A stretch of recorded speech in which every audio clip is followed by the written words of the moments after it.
मैं धार्मिक व्यक्ति हूँ। धर्म के प्रति मेरी निष्ठा और आस्था हमेशा बराबर रहती है। सतत हाँ, मैं हाँ, धर्म के कार्यों में संलिप्त रहता हूँ। हाँ। लेकिन जैसे रामचरितमानस का पाठ है वो भी मैं करता हूँ। हृदय से मानता हूँ भगवान को, लेकिन जो नित्य प्रत जैसे लोग सुबह उठ के जल चढ़ाते हैं भगवान को, हाँ, पूजा पाठ करते हैं, अर्चना करते हैं, उपवास रखते हैं, हाँ। ये सब मुझसे नहीं हो पाता है स्वामी जी। इसके बारे में क्या?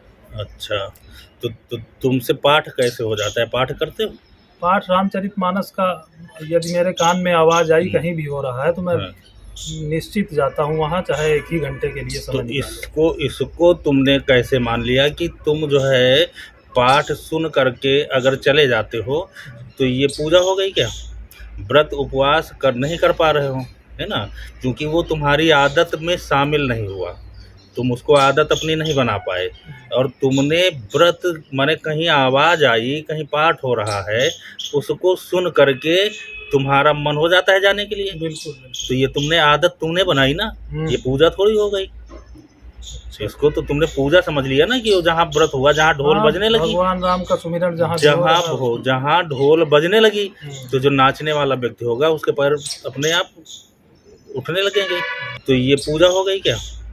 ये तो आपके आदत में शुमार हो गया। और आदत भी व्यक्ति को वही निर्माण करनी चाहिए जो कि समाज के हित में हो, अपने परिवार के हित में हो, अपने हित में हो, अपने वंश के हित में हो, अपने धर्म के हित में हो, है ना, अपने कुल के हित में हो।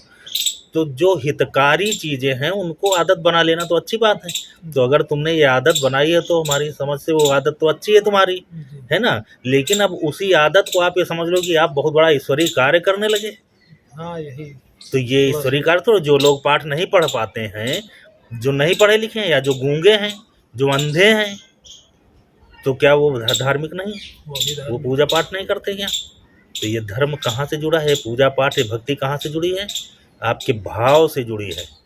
आपके भाव अगर शुद्ध हैं तो फिर आपको स्वतः ही ज्ञान उत्पन्न हो जाएगा कि कौन से कर्म आपके पूजा हो गए और कौन से कर्म आपके पाप हो गए, है ना? अगर आपके अंदर भक्ति भाव है तो। और भाव शून्य व्यक्ति, भक्ति शून्य व्यक्ति, वो दिमाग का शून्य हो जाता है, विवेक शून्य हो जाता है, उसको ज्ञान नहीं होता कि क्या पुण्य है क्या पाप है। आपको लगता है कि इससे अगर पूजा पाठ न करके आप किसी उसमें चले जाते हैं कि जहाँ धार्मिक आयोजन हो रहे हैं, कार्य हो रहे हैं, वहाँ चले जाते हैं, आपके मन में आता है कि चलो धर्म का कार्य हो रहा है, ईश्वर का कार्य हो रहा है, ये भी अच्छी बात है, आपका कर्म अच्छा हो रहा है, इससे कर्म अच्छा हो रहा है।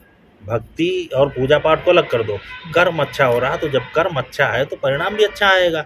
आज उसमें मन लग रहा है, कल दूसरी चीज़ों में भी, अच्छी चीज़ों में मन लगेगा, है ना? तो ये निर्माण तो आपने किया।